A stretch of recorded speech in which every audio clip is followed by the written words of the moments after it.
안녕하세요.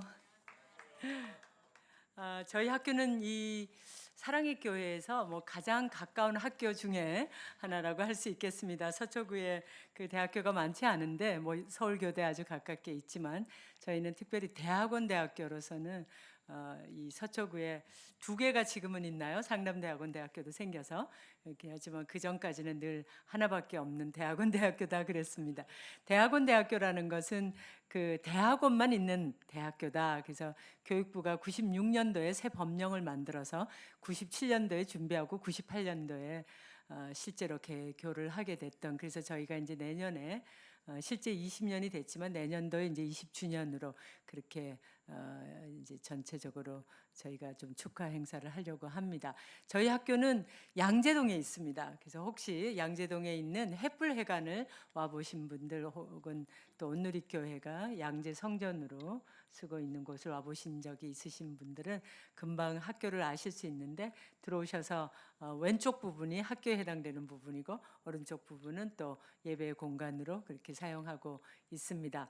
여러분들 혹시 양재동 쪽에 오셨다가 뭐 그쪽 산도 가깝고 경치가 나쁘지 않습니다. 그래서 조금 더 올라오셔가지고 또 올라오신 김에 학교도 구경하자. 또 올라간 김에 학교를 온 김에 총장실도 한번 들려보자. 그렇게 하고 오셔서 주빌리 통일 구국 기도에서 오셨다 이렇게 말씀하시면 무조건 총장실에서 환영하는 걸로 그렇게 하겠습니다. 그래서 여러분들 꼭 한번 들려주시면 학교를 소개해드리겠습니다. 네, 감사합니다. 오실 거죠? 감사합니다. 예, 저는 목사님 너무 잘 소개해 주신 것처럼 저희 학교에서 이 주빌리 통일 구국 기도회를 만나게 됐고요. 여러분들이 이번이 668차 그렇게 기도해라는데 사실 제가 이 무지해서 잘 몰랐었습니다. 근데 그날 지난 봄에 4월 달에 저희 학교에 그렇게 오셔서 부스 차려서 설명해 주시는데 들으면서 너무 마음에 감동이 있었어요. 사실은 제가 2015년에 총장이 됐는데 2015년 총장 될 때 제가 그런 얘기를 했었거든요. 그러니까 이 취임 연설 같은 거죠. 연설 제 홈페이지에 들어가면 아직도 남아 있습니다만은 이 신학 교육이 여러 가지 것을 많이 준비해야 되지만 그 중에 한 가지는 통일을 위한 신학 교육, 또 통일 이후를 준비하는 신학 교육이 되어야 된다. 그런 부분이 있었습니다. 근데 뭐 그렇게 써놓긴 했는데 그렇게 믿었기 때문에 쓰긴 하고 또 그렇게 말도 했습니다만은 사실 이걸 어떻게 할지 그렇게 잘 모르던 바였고, 이 사람 저 사람에게 자문을 구하기도 하고 뭐 그러던 형편이었습니다. 근데 이 주빌리 기도회가 너무나 오랫동안 해오셨고 또 아주 신실하게 그렇게 전국적으로 전 세계적으로 하신다는 말씀에 너무 큰 감동이 있어서 이 오 목사님이 그 자리에 안 계셨어요. 부스에 그때 안 계셨어요. 제가 갔을 때는. 그래서 오 목사님하고 연결되고 또 이상숙 권사님도 뵙고 또 저희 학교에 무조건 좀 오셔서 기도회를 인도해 주시라고 했는데 얼마나 뜨겁게 기도회를 또 인도해 주시고, 그래서 아까 말씀하신 대로 저희 영어 과정에는 원래 이 북한을 위한 그 동아리가 있습니다. 그 교포들과 또 외국인 학생들, 이 한국계 미국 교포 학생들이 정말 그 뜨거워요. 이 북한에 대한 마음이. 정말 거짓말 같아요. 2세 뭐 3세 이런데 왜 이 친구들이 이렇게 북한에 대해서 뜨거울까? 그래서 왜 그러냐고 제가 물어봤는데 가장 불쌍한 나라 아니냐고 그렇게 얘기하더라고요.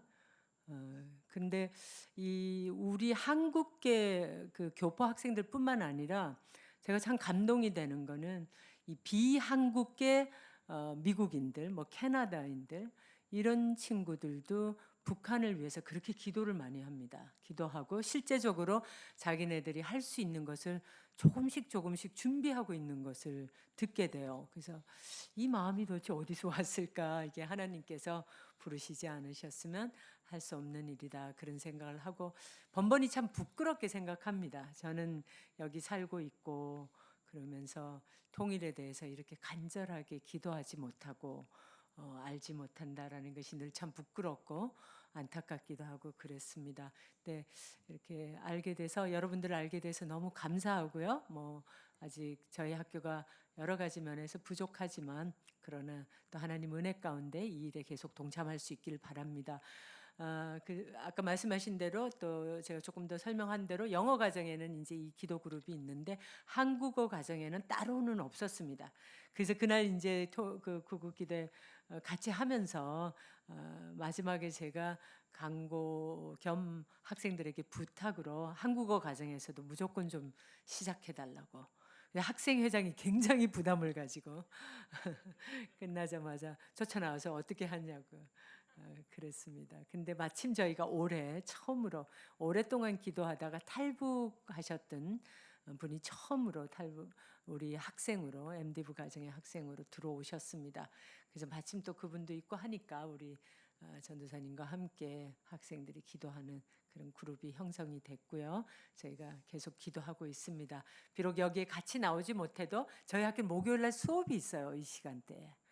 그래서 여기 참여하지는 못하지만 기억하고 저희가 기도하고 있습니다. 여러분들 만나 뵙게 돼서 너무 감사하고요.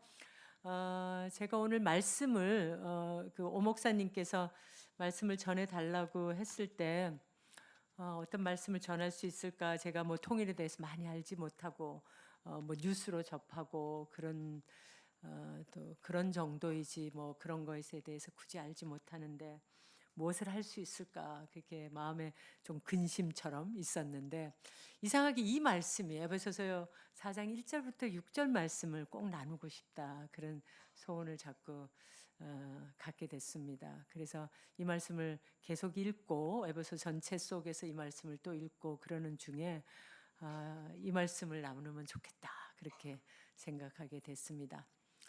지난주가 감사주일이었죠. 대부분의 교회에서 감사주일로 지키셨으리라고 믿고요.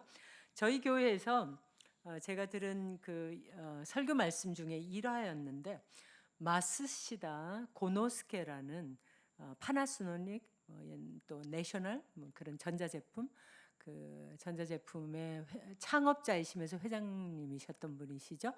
그분의 일화예요. 제가 그 일화를 듣고 저는 그분이 누군지 몰랐는데 집에 돌아가서 뭐 이렇게 구글을 해보니까 뭐 굉장히 유명하신 분이고 또 뭐 동영상이니 뭐 자료가 아주 많더라고요. 근데 제가 그날 들은 이야기는 이분이 세 가지 덕분에라는 삶의 철학이 있더라고요. 근데 그 세 가지 덕분에는 사실은 이분은 세 가지 때문에 로 될 수 있었던 거예요. 근데 때문에가 아니라 이분은 평생 그거 덕분에라고 생각했기 때문에 그렇게 훌륭한 일을 하실 수 있게 됐다. 그렇게 얘기를 들었습니다. 이분은 경영의 신이라고도 그렇게 불리실 정도로 정말 탁월한 경영법을 갖고 계셨고 경영을 또 실제 하셨던 분이신데 이 세 가지 때문에였을 수도 있고 덕분에가 된 것은 무엇이냐면 원래 이분은 굉장히 좀 부유하시게 태어나셨더라고요. 근데 망하셨어요. 아버님이 뭐 재산을 이렇게 다 잃게 되시면서 정말 어렵게 그렇게 되셨어요. 그래서 초등학교 4학년 때까지만 학교를 다닐 수 있었고 그다음부터는 일을 하셨어요. 그래서 창업 준비를 단단히 하신 거죠. 어린 나이부터. 그리고 아주 좋은 다양한 인간적인 그런 경영 방법을 갖고 탁월하게 전자 산업 부분에서 그렇게 공을 세우신 분이시더라고요. 그러니까 첫 번째 이분이 때문에였다가 덕분에 된 게 어려운 환경이 내가 어려운 환경에서 살아야만 했던 것이더라고요. 그거는 충분히 때문에 이렇게 됐다 할 수 있는 것을 나는 그랬기 때문에 그 덕분에 어려운 환경에서 자란 덕분에 나는 열심히 일을 해야만 했고 그 열심히 일하는 습관이 나를 오늘의 자리에 만들었다. 이제 이렇게 말씀하시는 거죠. 두 번째 이분이 몸이 좀 연약하셨대요. 뭐 어려워지셨으니까 좀 잘 못 되셨고 그리고 실제로 그 형제들이 굉장히 일찍 다 돌아가셨더라고요. 그래서 이렇게 집안에 좀 뭐 그런 것도 있었을 수도 있을 것 같고요. 그래서 이분이 몸이 약하셨대요. 그래서 다 이게 체력이 약하니까 연약함 때문에 나는 약해서 이렇게 때문에 그럴 수 있었던 건 연약한 덕분에 약했기 때문에 꾸준하게 운동하는 습관을 길러서 그래서 이렇게 잘 일할 수 있게 되었다. 그렇게 말씀하셨고 세 번째가 이분이 말씀드린 대로 초등학교 4학년까지밖에 안 다니셨잖아요. 그러니까 정말 가방끈이 짧은 거죠. 그래서 공부를 참 못한 게 학벌이 부족한 게 그게 언제나 약점이 될 수 있어서 때문에로 할 수 있었던 건데 이분은 공부를 많이 못한 덕분에 누구든지 만나면 선생님으로 생각을 했다는 거예요. 그래서 누구든지 만나면 뭔가를 배우려고 했다는 겁니다. 그래서 그 덕분에 많은 것을 배웠고 또 그러면 누구든지 좋아하잖아요. 자기 말을 열심히 들어주고 배우려고 하고 그러면. 그래서 그런 것들이 다 자신을 만들었다. 이제 그런 얘기를 제가 목사님 설교 가운데 듣게 됐습니다. 그러면서 제가 생각했던 게, 야, 이분은 크리스찬일까 아닐까 그게 굉장히 궁금했어요. 근데 일본에 계신 분으로 크리스찬일 리가 거의 없다. 일본의 크리스찬 비율을 아니까는요. 그리고 그분이 크리스찬이었으면 이미 다 알려져 있었겠죠.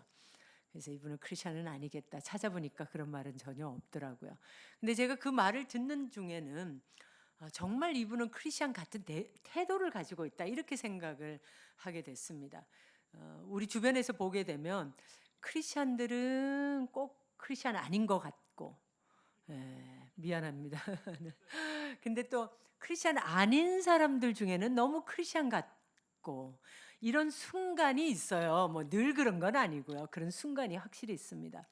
그래서 제가 소망하기는 이게 그냥 순간이면 좋겠다 그런 거죠. 계속 그렇진 않고 뭐 순간은 그랬을 수 있겠다 그런 생각을 하게 됩니다. 올해가 종교개혁 500주년입니다. 아직도 우리가 종교개혁 500주년 이 기념해에 살고 있는데 사실은 이제 올해 종교개혁 500주년은 올해가 이제 뭐 시작이고 끝이고 이게 아니고요. 종교개혁 500주년을 이제 시작하는 해입니다. 마르틴 루터가 95개조 반박문을 비텐베르그 성교회에 붙인 그것을 기념해서 이제 500주년이 된 건데 마르틴 루터가 그렇게 하면서 종교개혁이 이제 시작된 거에 불과한 거죠. 그래서 계속해서 이런 종교개혁 500주년, 저런 종교개혁 500주년 그렇게 이제 계속 시작되는 거죠. 이렇게 종교개혁 500주년을 기념하면서 세계 교회에 큰 관심이 있다면 종교개혁자들의 그 신학과 뭐 실천과 이런 걸 돌아보는 것, 기념하는 것 너무 중요하죠. 그러나 그거보다 어쩌면 더 현실적으로 아주 중요한 것이 있다라면 이 종교개혁으로 말미암아 생긴 개신교회 성도들의 삶의 모습일 거예요. 어떻게 사느냐? 성도들이 과연 성도답게 살고 있느냐라는 문제라고 생각합니다. 이 문제는 특별히 한국 교회에서 우리가 좀 공감하는 대로 한국 교회에서 더욱더 그러합니다. 왜냐하면 한국 교회는 누가 뭐라 그래도 정말 압축 성장한 교회예요. 경제가 압축 성장하듯이 교회도 압축 성장을 해서 이 집 파일을 풀면 정신이 없잖아요. 그러니까 이게 너무 이렇게 압축 성장을 하다 보니까 많은 것이 충분히 고려되지 못하고 성장이 된 경우들이 없잖아 있고 그 압축 성장의 폐단들이 곳곳에서 나타나고 있는 것이 사실입니다. 그래서 외부에서 우리를 볼 때는 이 개신교 교회가 거대 종교 집단이 되었다. 혹은 거대 종교 권력이 되었다 이렇게까지도 얘기하고 있습니다. 실제로 2015년 인구 통계에 의하자면 개신교가 불교보다도 더 다수의 종교가 되었습니다. 이것은 우리나라 역사를 생각해 볼 때 정말 아주 하나님께 감사할 일이면서 아주 책임이 무거워지는 그런 순간이라고도 할 수 있습니다. 그래서 이 성도가 어떻게 성도답게 사느냐 이 문제를 우리가 생각해 보면서 이 루터의 종교 개혁을 또 이 말씀과 연결해서도 또 다시 한번 생각해 볼 필요가 있겠다라고 생각됩니다. 이 루터의 종교 개혁을 이렇게 팍 줄여 가지고요. 정리해 가지고 말하면 뭐 여러 가지로 할 수 있습니다. 근데 그 중에 하나가 하나님을 하나님 되게 하라라고 할 수 있습니다. Let God be God. 하나님이 하나님 되시게 하라 이런 말입니다. 이 의미가 무슨 의미냐면 마르틴 루터가 하나님을 잘 알았죠. 그죠? 그는 뭐 공부도 많이 했지만 정말 수도사로서의 아주 그 성실한 수도 생활의 경험을 갖고 또 신학 공부를 많이 해서 비텐베르크 대학교의 신학부 교수가 되었던 것을 여러분들이 들어보셨을 것입니다. 네, 마르틴 루터는 이 수도원에 가게 됐던 결정적인 계기가 그 유명한 벼락 사건입니다. 벼락 사건으로 친구가 즉사하는 것을 보고 그래서 너무 두려워서 하나님의 심판 앞에 자신이 설 수 있을까라는 굉장한 두려움에 사로잡히게 됩니다. 근데 그 두려움은 그 순간에 처음 생긴 것은 아니고 중세 기독교 내내 중세 기독교를 살고 있던 기독교인들이면 누구나 가질 수밖에 없었던 그런 두려움입니다. 중세 교회에는 언제나 아주 중요한 그림 중에 하나가 최후의 심판이라는 그림입니다. 심판장 되시는 하나님께서 저울을 들고 계시고 심판의 의미입니다. 상징이죠. 그리고 누가 천국 가고 누가 지옥을 갈 것인가 그것을 마지막 날 결정하신다는 것입니다.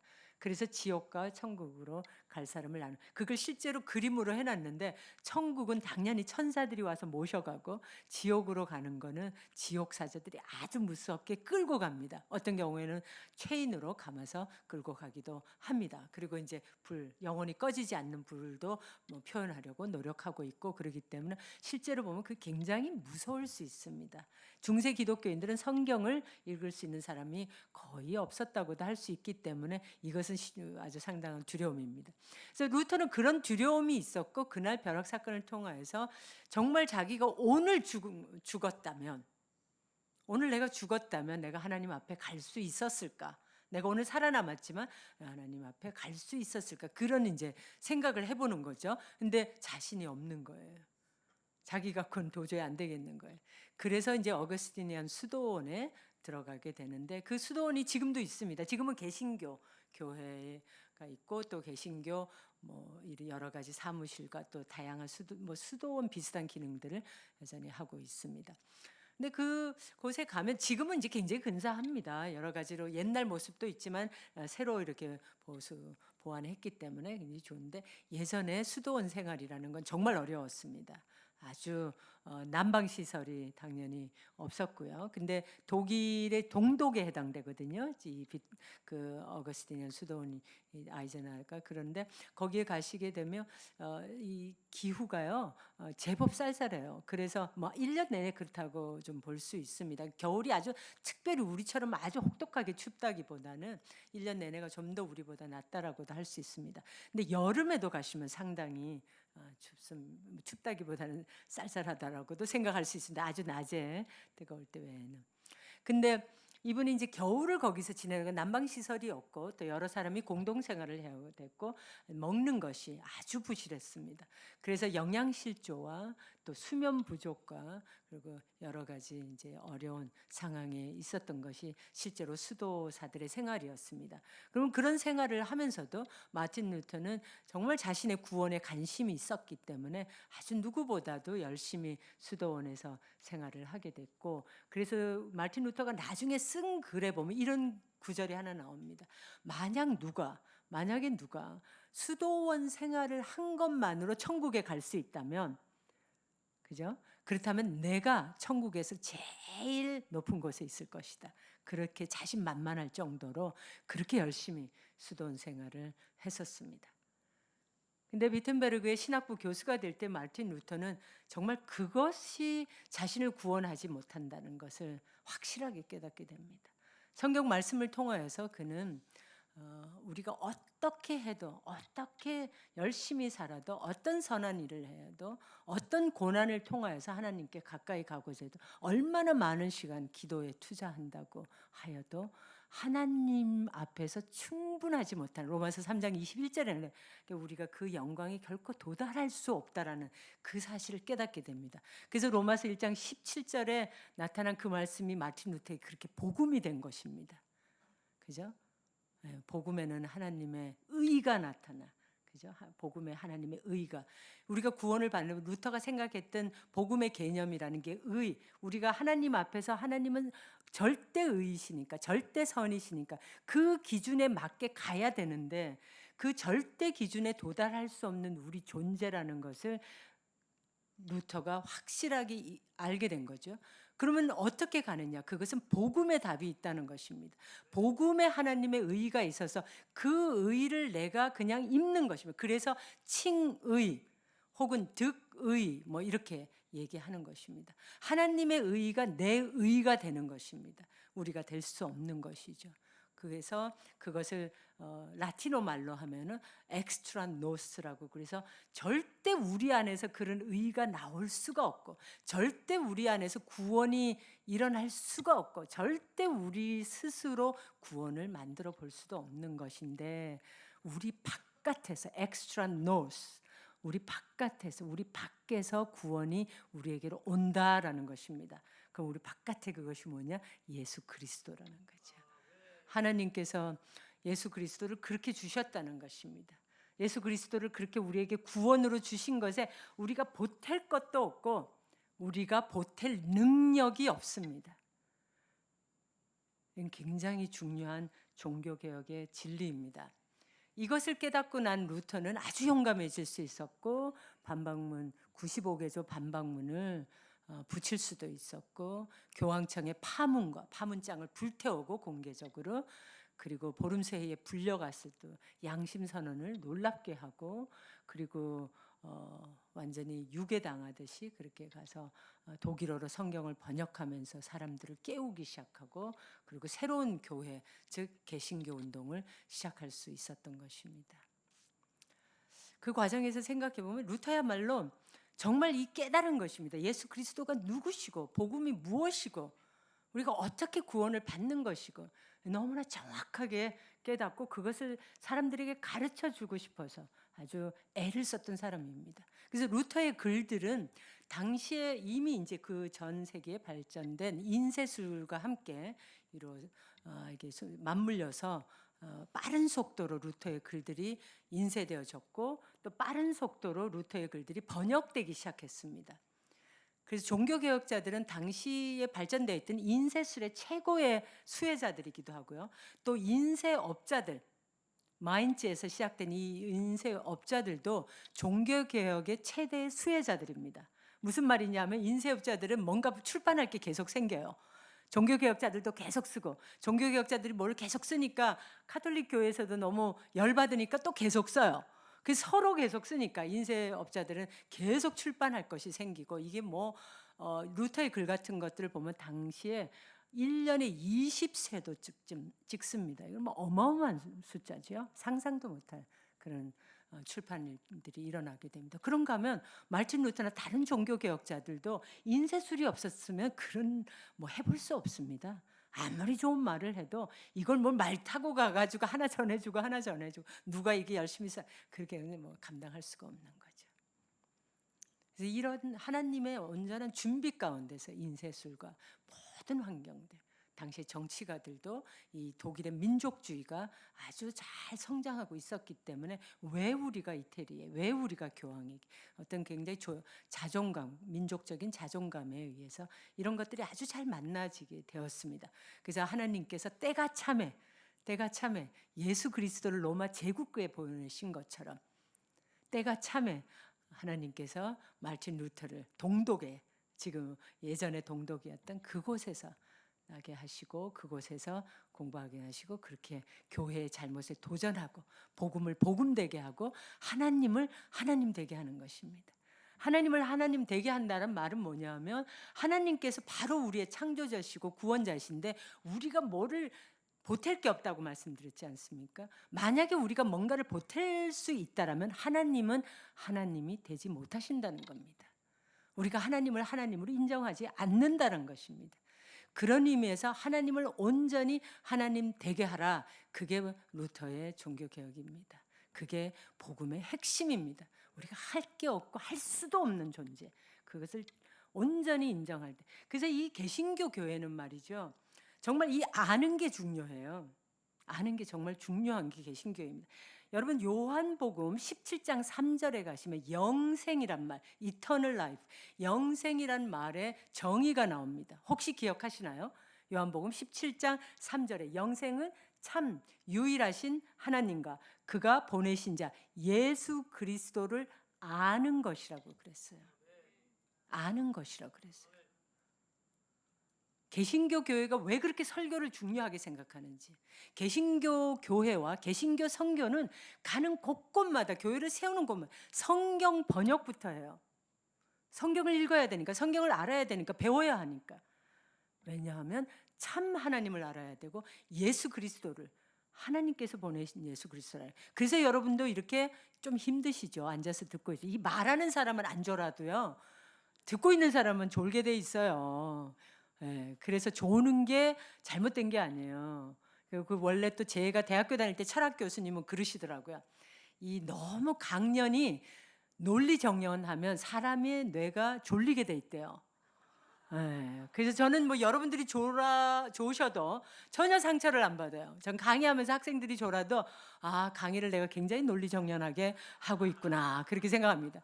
이 말을 해주신 논리학 교수님이 제 대학교 때 정말 최고의 철학자, 당시의 철학 교수님이셨고요.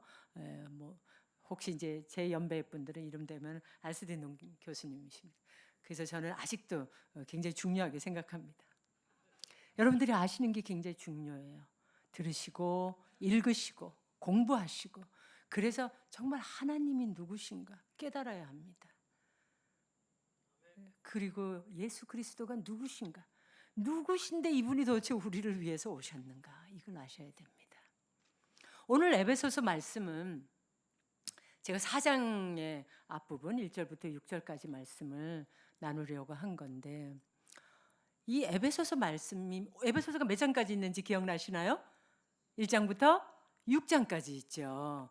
근데 그냥 딱 나눠가지고요, 1장부터 3장까지, 1장부터 3장까지는 구원이란 무엇인가 라고 생각하시면 돼요. 제목을 굳이 붙인다면 구원이란 무엇인가, 구원의 내용, 하나님께서 어쩌자고 그 귀하신 아들 예수 그리스도를 우리에게 주시는가, 그것은 무엇을 의미하는가, 그래서 우리가 도대체 무슨 득을 얻는가, 그거예요.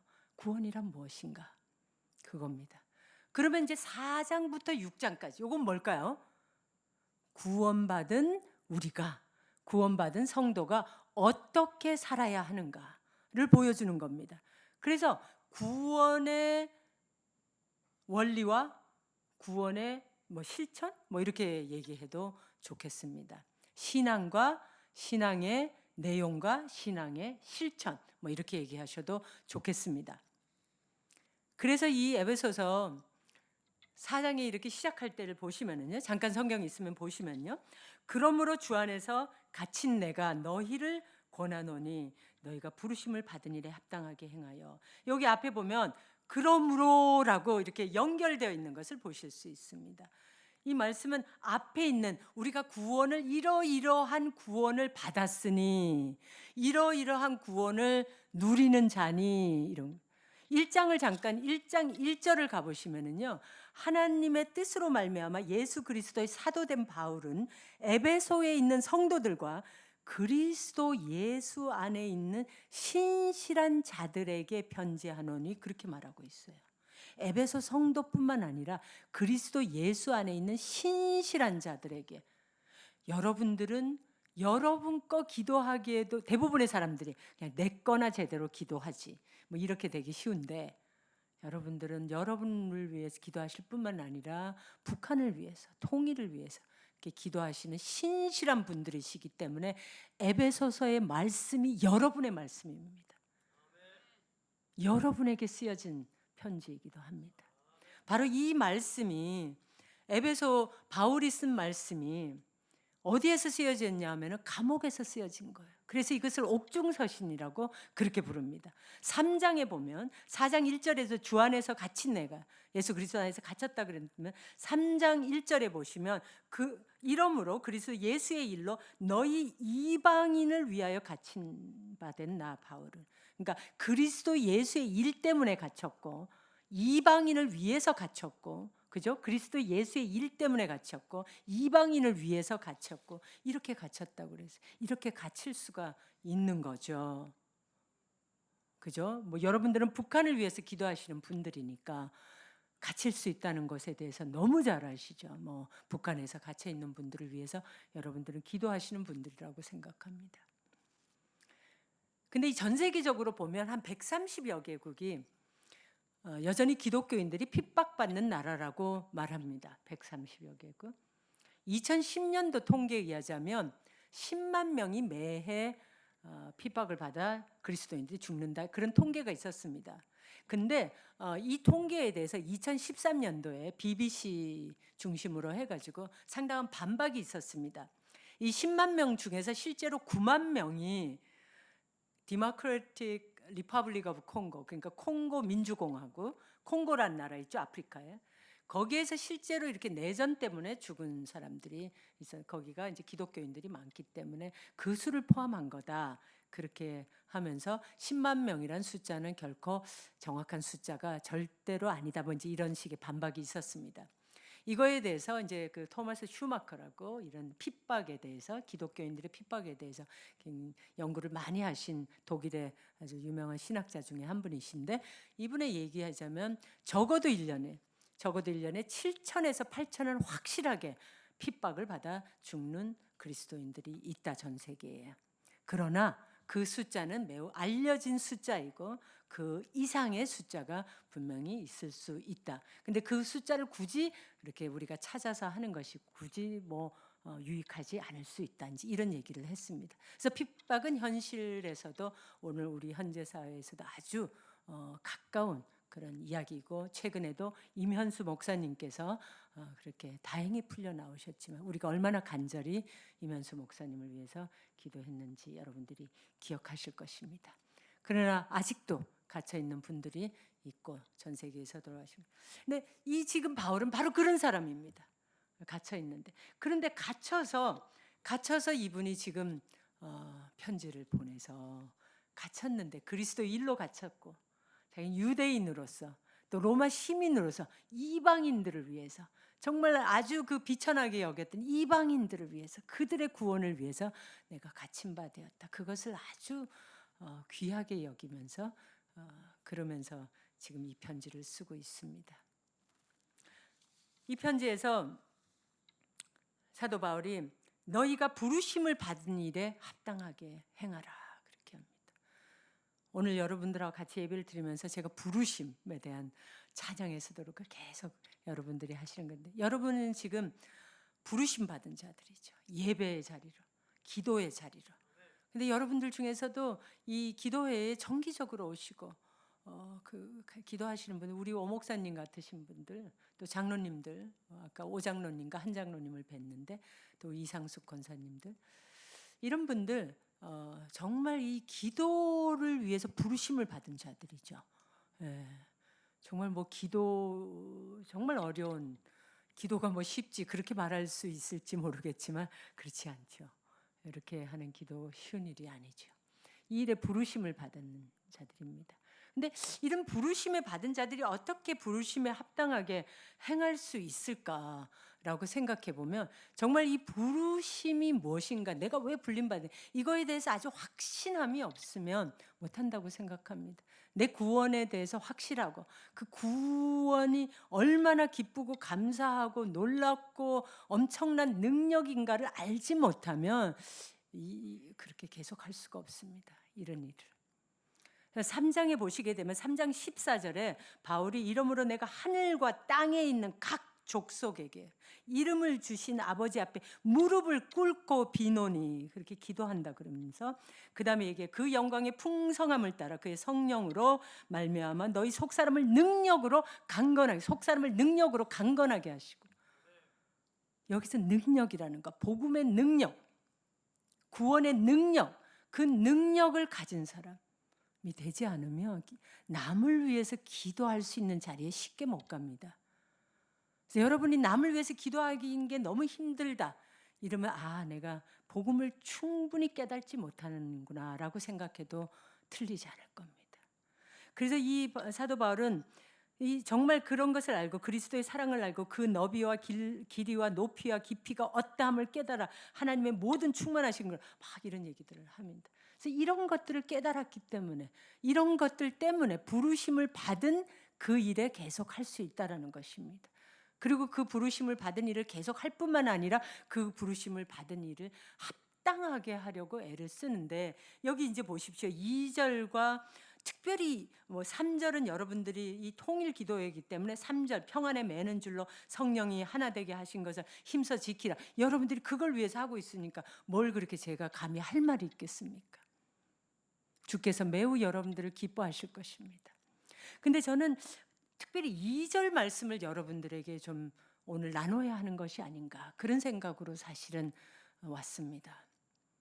제가 늘 이 말씀을 여러분들을 위해서 생각하면서 2절 말씀이 혹시 여러분들에게 필요하지 않을까, 이런 생각이 든 건 왜인지는 저도 잘 모르겠습니다.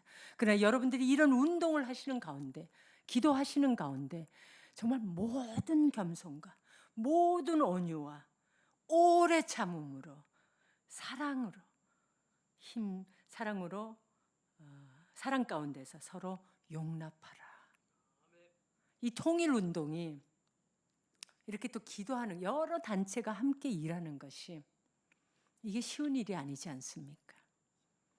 정말 어렵지 않습니까? 통일에 대해서 그렇게 하나의 의견도, 정책도 하나가 없는데 교회에서도 이게 참 어렵습니다.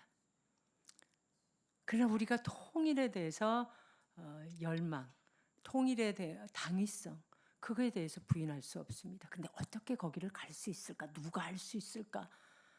되면 어떻게 되나? 뭐 이에 가면 자칫하면 우리가 서로 나눠지고 싸우고 그럴 수 있습니다. 그리고 더 많이 아는 지식으로 다른 사람을 오히려 힘들게 할 수도 있습니다.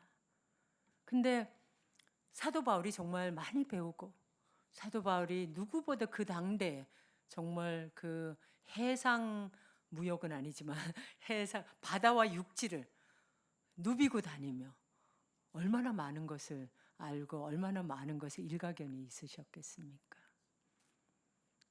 근데 그가 또 감옥에 갇혀서 여전히 이 일을 위해서 기도하고 생각하고 사람들을 권하고 쓰면서 모든 겸손과 이런 표현을 씁니다. 근데 이 겸손이라는 말, 이 겸손이라는 이 헬라어가 이 낮춘다는 말이죠. 마음속 깊이로부터 낮춘다는 거예요. 굉장히 낮대는 거예요. 이게 겸손이에요, 겸손. 그래서 겸손의 반대가 교만이잖아요. 높이는 거잖아요. 근데 겸손은 낮추는 거예요. 근데 솔직히 말해서 우리가 누구를 이렇게 만나서 보면 솔직히 말해서 내가 좀 나은 것 같아. 대놓고 말해도 내가 좀 나은 것 같아. 뭐 그런 경우 있지 않아요? 그래서 어떻게 우리가 정말 낮아질 수 있는가? 모든 겸손이 어떻게 우리 안에 일어날 수 있을까라고 생각해 보면 이 원어의 뜻에는 우리가 낮추되 어떻게 생각하고 낮추는, 다른 사람과 비교해서 낮추는 그 정도가 아니에요. 그것은 하나님이 기준이에요. 겸손의 기준이 하나님이에요. 하나님이 저렇게 놀라운 분이시니까, 하나님이 저렇게 온전체시니까, 하나님은 온전히 거룩하신 분, 그 하나님 앞에 볼 때 나는 너무나 아무것도 아니다. 그래서 겸손해질 수밖에 없는 그 겸손이에요. 그래서 좀 잘난 척 하고 싶을 때가 왜 없어요, 우리가? 그리고 잘난 척 좀 할 수도 있죠, 뭐. 정말 뭐 잘났는데 어쩔 거예요. 그런 사람도 있잖아요. 그죠? 잘났는데 안 잘났다 이러기가 쉽지가 않아요. 그런데 그럴 수 있을런지 모르지만 하나님 앞에서, 그래서 이 그리스도인들은 정말 하나님 앞에서 코람되어 하나님 앞에서 하는 존재여야지 이 모든 게 나오게 돼 있는 거예요. 그래서 모든 겸손, 이 성경 말씀에, 특별히 신약 성경에서 모든 겸손과 모든 것에 모든 자비하심으로 모든 이라는 걸, 이게 꼭 그렇게 형용사가 붙는 경우가 많은 거 아시죠? 온전하게, 온전함으로, 온전한 기준이 어디예요? 하나님이에요. 우리에게. 근데 이게 세상 가치관과 너무 달라요. 지금 세상 가치관은 그렇게 온전함을, 절대적인 것을, 그것을 인정하지 않습니다.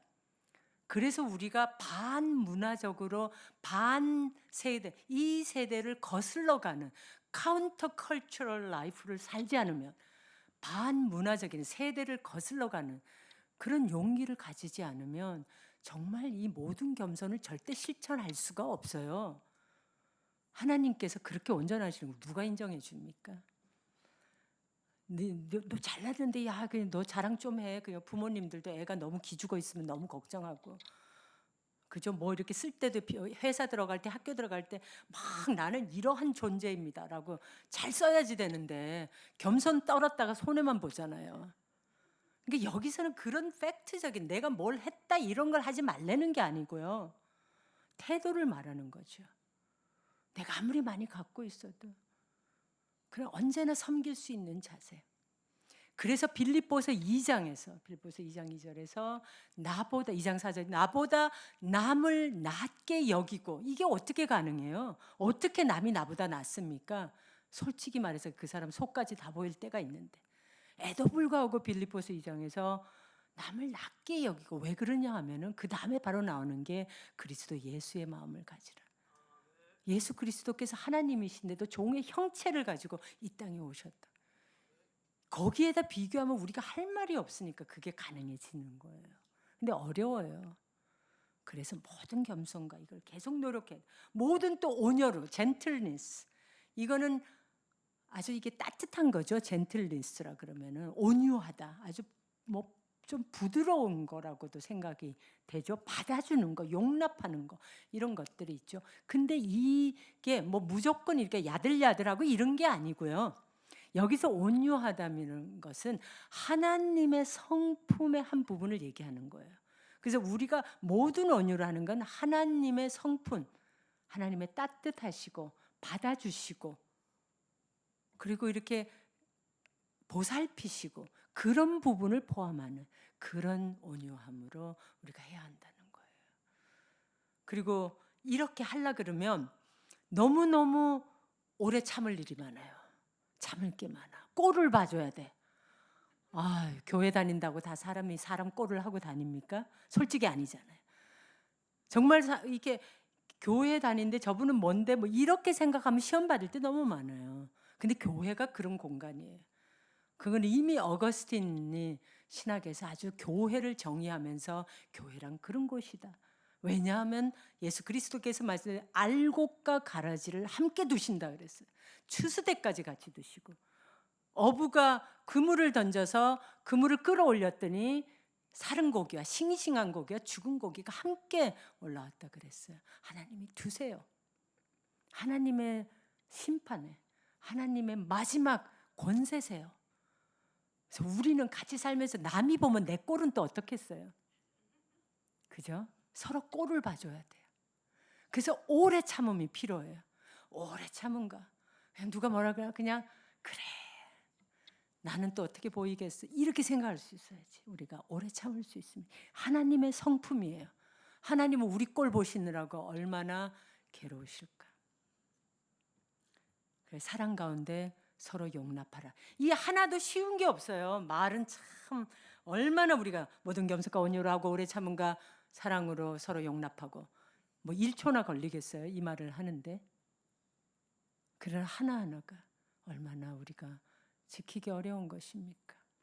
그래서 이 종교개혁의 정신으로 돌아가면 종교개혁은 정말 예수 그리스도께서 하나님이 마련해 주신 우리 구원의 방법이에요.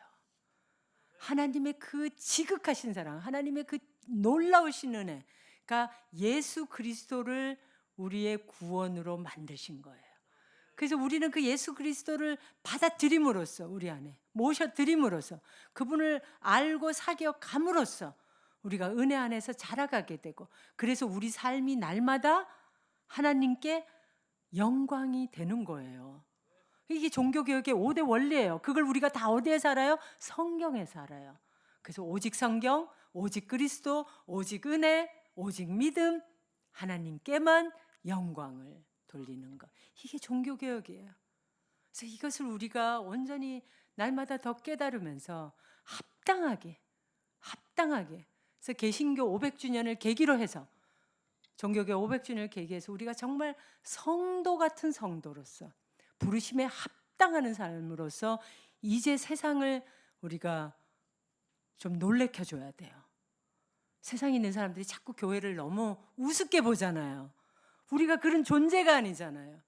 우리가 하나님을 모시고 산들이고 예수 그리스도를 우리의 구원자로 모시고 있고 성령 하나님께서 우리를 지금도 움직여서 우리로 하여금 이렇게 살게 하시고 기도하게 하시고 통일을 668일 이렇게 매주 한 번 더 목요일은 꼭 다 아니지만 매주 이렇게 모여서 기도하게 하시고 이렇게 하시는 여러분들이 있는데 교회를 우습게 보는 사람들이 이제 우리가 그 사람들을 놀래켜 줘야 돼요.